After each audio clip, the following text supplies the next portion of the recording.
This cybersecurity risk and strategy assignment will be a risk assessment, which will result in a business analysis, a risk treatment, control recommendations, and an incident response plan. In giving context around the organisation, this is a large superannuation fund with over $100 billion in funds under management and over 500,000 members being serviced. The organisation has experienced significant growth in recent years and has invested commensurate in its cybersecurity capability with a 3-year cybersecurity strategy in place with clearly defined key drivers and key priorities. Some of these key drivers include remaining business aligned at all times, to remain aligned to security principles by introducing standards and capabilities which minimise system and service vulnerability, to ensure that the business is catering for an evolving threat landscape by implementing a number of different layers of security protection mechanisms, to ensure that we're aligned to regulatory requirements, to remediate all control gaps and ineffective controls, and most importantly, to ensure that we're continuously assessing our maturity against the NIST cybersecurity framework.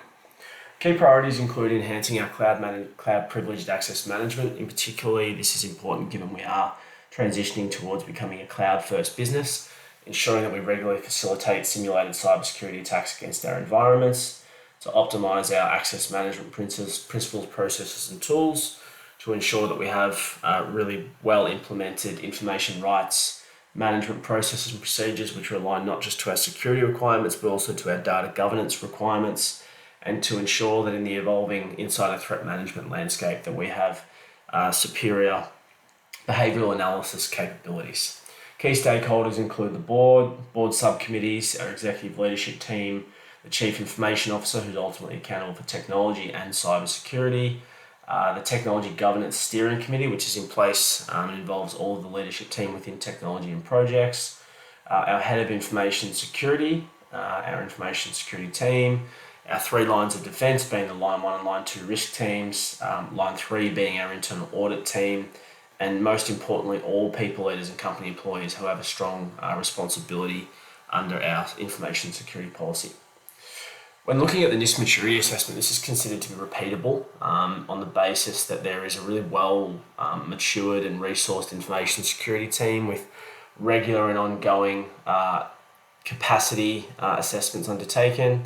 We have a well documented, consistent, and really well communicated suite of policies and standards, a really strongly tested suite of cybersecurity controls which are aligned to the NIST cybersecurity framework.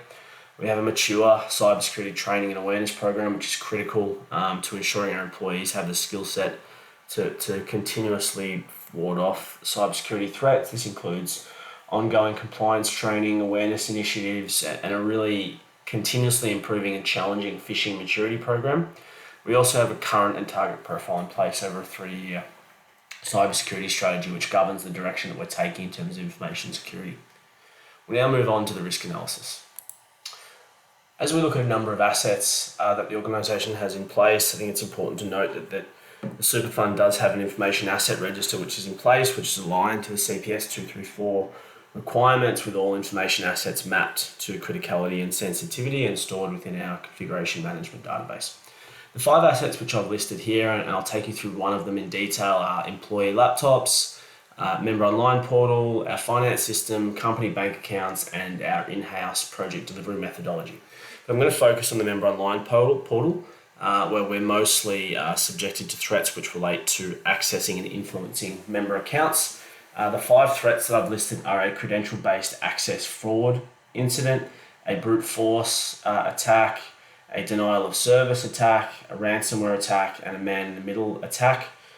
We generally do see a high proportion of access-based threats which arise in this place, and do have several controls in place revolving around multi-factor authentication, but I'll touch on those a bit later.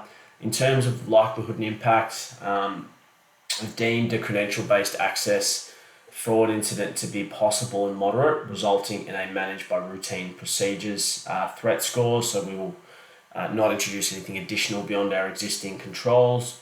A brute force attack being a possible and a major, on the basis that which would likely impact on a higher proportion of members than an individual credential-based access where a member's details were identified and their account was accessed. So we'll specify a management responsibility in this place, similar to a denial of service attack, which would have a significant reputational and operational impact to the organisation, given it would limit members' ability to access and service their accounts. A ransomware attack is something that's considered to be possible but severe. This has obviously been very frequent in the media in recent times, and it is something that we have given our board and executive leadership team specific training on, run specific scenarios, and introduced a ransomware playbook, given the significant threat that this poses from a reputational and compliance perspective. And a man-in-the-middle attack is another threat that we've identified, but consider this to be unlikely with a moderate impact, so we'll manage by routine procedures at this point in time. But I'll now move on to the risk treatment discussion. As we now discuss the risk treatment solutions that we have in place for the threats that have been identified, it's important to note that there are 6 key phases of the cyber attack lifecycle. Looking at these, we have the reconnaissance phase, we have weaponization and delivery, exploitation, installation, command and control, and actions on the objective. I will touch on these in more detail when we go through the control recommendations in the next part of the assessment, but I think it's important to recognise that the treatment strategy and the controls which are implemented will differ significantly at each phase of the cyber attack lifecycle. We do have a number of options that are in place from a risk treatment perspective, which include avoiding, transferring, accepting, or mitigating, and these are often mired and driven in the risk appetite that the organisation has for particular risks. I've listed a number of different risk treatment strategies with a corresponding rationale, but I'm going to focus on the items that we touched on in the risk analysis and the threats that were identified there, which include brute force, denial of service, ransomware, and man-in-the-middle. With brute force, we're going to mitigate this risk via the implementation of controls like limited login failures, two-factor authentication, given the significant impact that a widespread external penetration of our member online system and the accounts within that could have. This is considered to be an unacceptable risk for the organisation to accept. For a denial of service attack, we're going to mitigate this risk by implementing firewalls, network monitoring, network segmentation, given the significant impact that having an inability to service member accounts would have. Again, this is an unacceptable risk, therefore we're going to need to mitigate it. For ransomware, we're going to go with a combination of mitigation and transfer, but I'll talk to the transfer component, which is looking at the engagement of independent expert incident management partner who will act as a trusted advisor and central coordination function for the enterprise response and recovery to a potential or actual ransomware attack. We've seen in recent times that firms like Optus and Medibank have used significant external support during these incidents. And for the man-in-the-middle attack, we're going to mitigate this risk by ensuring that all data is encrypted during transit and also through thorough employee education and awareness regarding things like non-company networks, connecting to public Wi-Fi, and so on. And again, that's down to the fact that it's considered unacceptable to potentially allow external access to member-related, personally identifiable information. I will touch very quickly on one example of how we can also accept a risk. As you'll see for number 2 here, we've accepted the theft and loss of physical devices, as the likelihood of a device being stolen whilst both unlocked and accessible is very low, and there are very few treatment actions which you can put in place above and beyond employee awareness, so that's something to be willing to accept. We'll now move on to control recommendations for a specific threat, which will be a malware attack.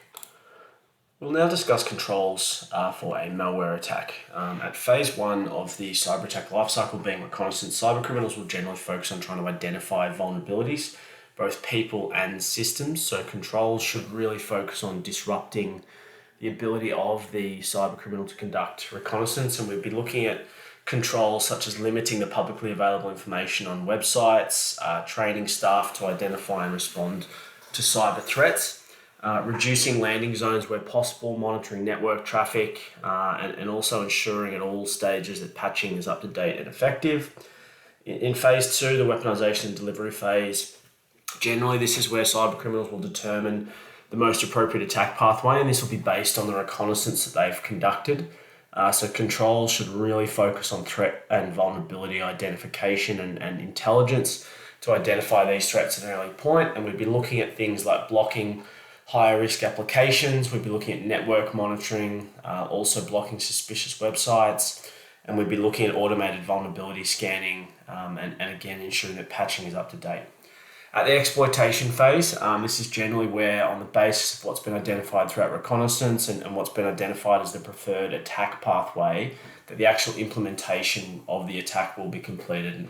And this generally results in similar controls to what we see during weaponization and delivery, but we'd be looking at implementing endpoint detection, we'd be looking at filtering web and emails to block malicious websites and emails from actually reaching end users.